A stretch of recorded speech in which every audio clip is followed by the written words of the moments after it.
Thank you for joining me for this episode of God Talk. And in this episode of God Talk, we're going to talk a little bit about addictions, especially the one that almost all of us have and none of us even realize. All right. So pastors talk about addictions all the time, right?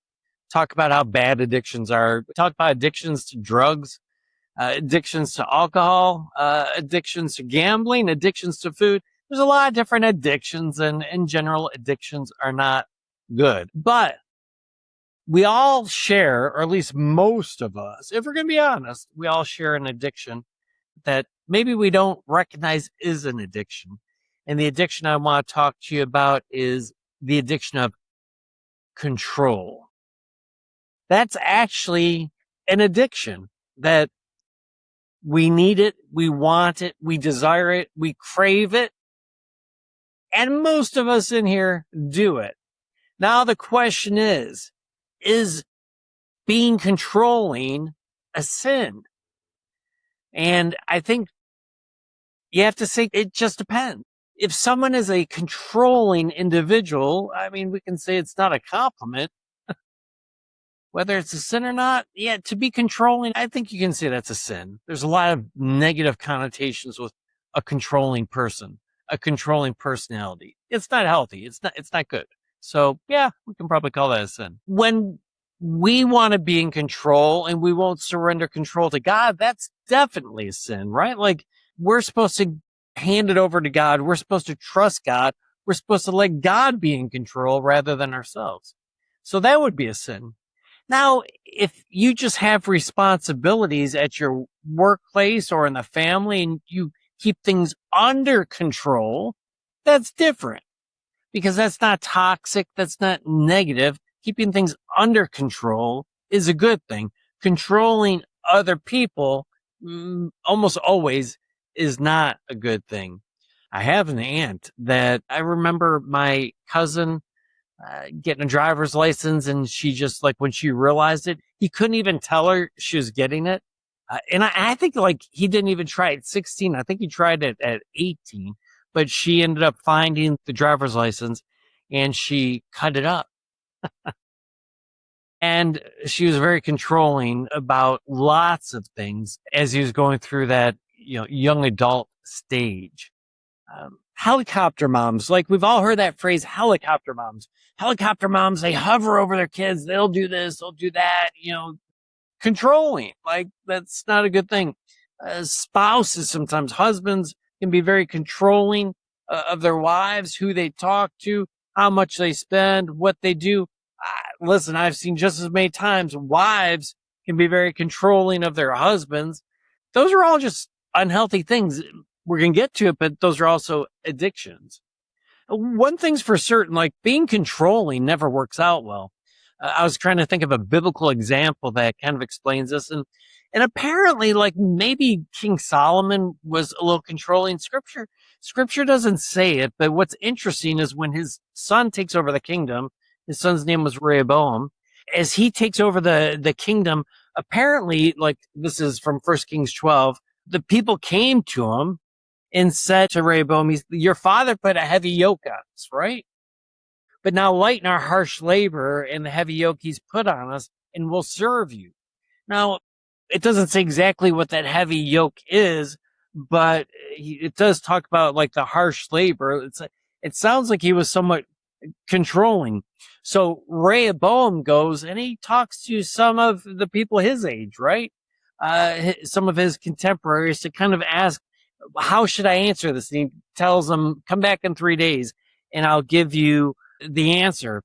And so Rehoboam consults the elders, verse 6, 1 Kings 12, that had served during Solomon's lifetime. How would you advise me? They said, if today you will be a servant of these people and serve them, give them a favorable answer. His dad's servants say, no, what they're asking of you is good and right. But Rehoboam rejects their advice. And then he goes to some of the young men he had grown up with and said, hey, what do you think I should say? And they're like, no, man, you need to make it harder. You need to show who's boss. You need to show who's the one who is in control, right? And so they tell him that they shouldn't make it lighter. They should make it harder. Start in verse 12, it says, 3 days later, Jeroboam and all the people returned to Rehoboam, as the king had said, come back to me in 3 days. The king answered the people harshly, rejecting the advice given to him by the elders, by the smart ones that know that controlling never works out well. And he says, my father made your yoke heavy. I will make it heavier. My father scourged you with whips. I'm going to scourge you with scorpions. So the king did not listen to the people. And ultimately, this is what divides Israel in two. So under David, Israel is one. Under Solomon, Israel is one. But because Solomon's son sought to be controlling of the people, then the kingdom divides in two. You've got the 10 northern tribes that break away, and then you have the 2 southern tribes that then stay and are ruled by Solomon's son. Why? Because he was controlling. If what I'm saying is true, that most of us have this addiction to being controlling, why do we control? Well, one of the reasons we control is this. We do it for a fear of uncertainty, right? You just don't know how outcomes are going to turn out. And so because you're not really sure how it's going to turn out, you become controlling because you're afraid that if you don't, like, everything's going to blow up. So you control because you're afraid of what it might look like if you don't control. Past trauma, like if you've had a lot of trauma in your life, chances are you could be a controlling individual. Why? Because you have a little PTSD to things not going well, to not wanting to experience more trauma in your life. So we tend to control so that we won't have more trauma. Then there's also brain rewards associated with being controlling. This is what makes it an addiction. So apparently when we are controlling, when we kind of are in command of a situation, it releases a dopamine within our brains that associates control with pleasure. So there really is this like dopamine release when you're in control, when you're over everything, when things are going exactly the way that you want. Your brain's like releasing a dopamine and your body's liking it. You're liking it. You become addicted to that, right? And then people that are anxious and have insecurities, they as well can be very controlling because their self-esteem is such, right? That they need specific outcomes so that they can feel good about themselves. And so they do it for that reason. Now, one of my greatest growth areas that I've experienced as an adult is that I've learned to not be controlling. If you ask anyone who works for me, they'll say Greg is not a micromanager. Now, actually, in the last few years, I've decided I need to be more hands-on than what I've always been. I've always been like, you know what? Just get your job done. And as long as you're not messing something up, I'm going to leave you alone. And in the last couple of years, I've decided I need to be a little more active in that, help hold everyone accountable, that not only is a job being done, it's being done at the level it needs to, and that it's being done at the level that they're capable of. Because if they're underperforming, if I'm underperforming, then the church will underperform, right? Like, and our goal is to give our best to the Lord. But in general, they're going to tell you this, like, Greg is not a micromanager. I don't care how you get it done. Just get it done well, get it done to the best of your ability. I'm not going to control that. Right. And so in general, though, here's how I operate in terms of the need to control. That's how I manage. But how about just in my general life? I'm kind of like this. On the big things, I'm not necessarily real controlling on the big things because I realize there's just things a whole lot bigger than me. And I know I can't control them, right? I know I can't control my kids. I know that's not going to work out well if I try to control my kids. I just pretty much have to accept whatever they do, however they do it. If they want my advice, I'll give it, but I can't control that situation. What I tend to control or try to control are the little things, right? Because the little things we can actually somewhat influence and have control over in a much greater way than the bigger things. So if I was going to control, chances are it's not the big things, it's just the small things. But my growth area over the last, 10, 15 years has been to believe and truly believe. Like, I always understood God is in control. But I think in kind of a dysfunctional way, the way that we process why there's evil in the world and why this happens and that happens. In many respects, I think God's in control. He's in control of the big picture, but he's not in control of the little things. I mean, the earth's kind of spinning. He's watching it. When someone gets out of line, he might slap them around a little bit. Someone does really good, he might intervene and give a pat on the back. But he's kind of a non-micromanager, hands-off God. And I mean, to some extent, I think that's true, because if he was like a helicopter God, then we'd rebel against that anyways. But I've just come to really learn, know, and understand in a way I never have before, is that God is in control. He's bigger than our problems. He's bigger than our worries. He's bigger than our difficulties, bigger than our anxieties. Like, you can let that stuff go because God is in control. And that's who I want in control, because if I'm in control, it ain't going to turn out that well, right? But if God's in control, it's going to turn out exactly the way that it's supposed to. Let me say that again. If God is in control, if he's in control of your life, it is going to turn out exactly the way that it's supposed to. Now, you might not like it. It might not feel good. The process might not feel good, but ultimately he is the one that should be in control. And when we interfere with that, then that's when things get messed up and don't turn out well at all. We got to trust that he knows what's best. He'll never leave us, that he'll never forsake us, that he'll be with us always, like all these different things, right? That even out of the bad, he will bring good. Like, when you truly fundamentally understand that, that's going to change your outlook on life. And so I was kind of thinking, like, when we learn to surrender control to God, what are the benefits that we can experience in our lives, right? If we're willing to let go of that addiction of needing to control life and control the people around us, or control the people that we work with, or all this like control that we try to do, what are benefits to that? Well, the first is this. First of all, there's going to be less anxiety when you stop controlling, because you know what? It ain't up to you. There's going to be less stress. It ain't up to you, but it's also going to be less anxiety, because you understand that God is in control, that God is greater than you, greater than all that you're trying to control, and it's going to turn out better. And so rather than being more anxious when you choose to not be in control, you actually can be less anxious, because you're teaching your mind, and you're doing it through like your actions, that God is in control. And that's exactly who you want to have in control. I mean, if a tornado's barreling down on your house, do you want your spouse to be in control? Do you want your kids to be in control? Do you want like 911 to be in control? Or do you want God to be in control? I want God to be in control. However that turns out, it's okay with me, because if it's okay with him, it's okay with me.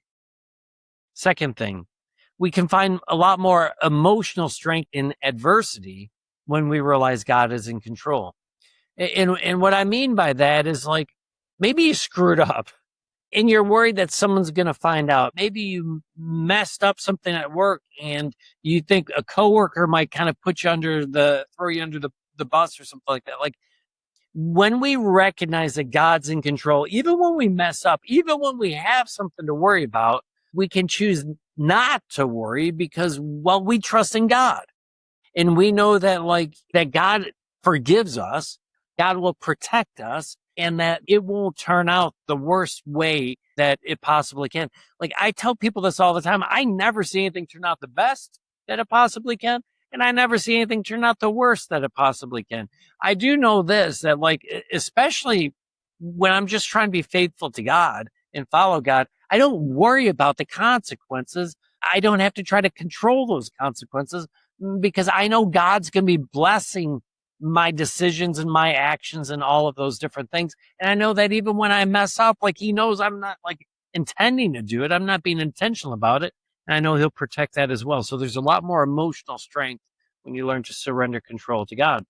There's also greater patience when we surrender control to God. When we're in control, we can go into panic mode and freak out mode, and we can be doing this, that. We're trying to control this fire and that fire and all these different things, right? When God's in control, all of a sudden we have patience to sit back. I remember a few years ago, there was a little situation going on here at church. And I remember when like it was brought to my attention, the suggestion was like, well, how should we handle this? And normally I would have been way out in front on that. Like, I would have been trying to control how it was heard, how it was understood, the narrative and all that other stuff. But in this situation, I'm like, you know what? Not only do I think God's in control, I'm kind of hearing God say, you know what? Sit back and let this one take care of itself. I am not. I am not a sit back and let it take care of itself kind of person. I've never uttered those words in my whole life, right? But this is what I heard God saying to me in that situation. And that's exactly what I did. And you know what? That whole problem took care of itself without me having to do anything about it ultimately. So there's greater patience when we learn that God is in control. It's easier to forgive when we realize God's in control, because even when something bad happens, we realize, you know what, maybe God's got a plan in this. And if God's got a plan in it, then maybe even though this person hurt me, I should forgive him because God's allowed it to happen. There's a plan going on here that I don't understand. And I'm going to be able to forgive the person a little easier, maybe, than what we would have otherwise. We can sleep better when we believe that God's in control. Now, I'm the wrong one to be talking to you about this, because anyone who knows me knows I am one of the most dysfunctional sleepers that I know. Actually, I know a lot of dysfunctional sleepers, but I'm one of them, right? My goodness, sometimes only get 2 hours of sleep or 3 hours of sleep. And then the next night I might get 8 or 9, but then the next night I'm back to 4. Like, my sleeping patterns all over the place. But I do believe this: when you recognize God's in control, it's easier to shut the brain off, right? Not that I'm perfect at it, but when we're worrying about things, when we think we're in control of things, that brain is going to be going all the more, right? And it's hard to sleep when the brain won't shut up. And so when God's in control, your sleep will be better. And so the last benefit of learning to give up control is that our health will be better. Because when you learn to give up control, you're sleeping better, like we just talked about, right? The more sleep you get up to a point, the better your health.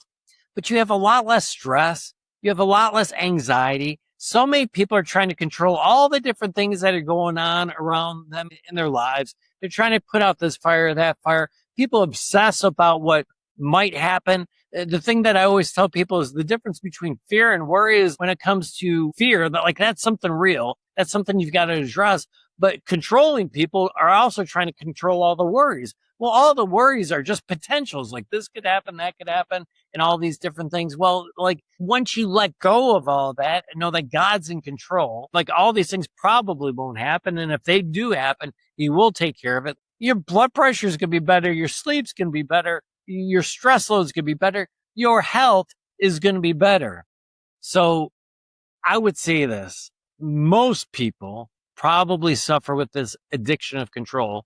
You've never heard it called an addiction, but it really is. It's that dopamine release, right? And so it really is an addiction of sorts. Learn to break that addiction in the same way that you might break the addiction to alcohol by not drinking. You might break the addiction of gambling by not gambling, not going to the casino, not going to horse races. You might break the addiction of eating by fasting, by not doing it. That's how you break addictions, is you just don't do it. So when it comes to control, how about you just don't do it and you surrender it to God, because He's the one that needs to be in control, not you and I. Thank you for joining me for this episode of God Talk.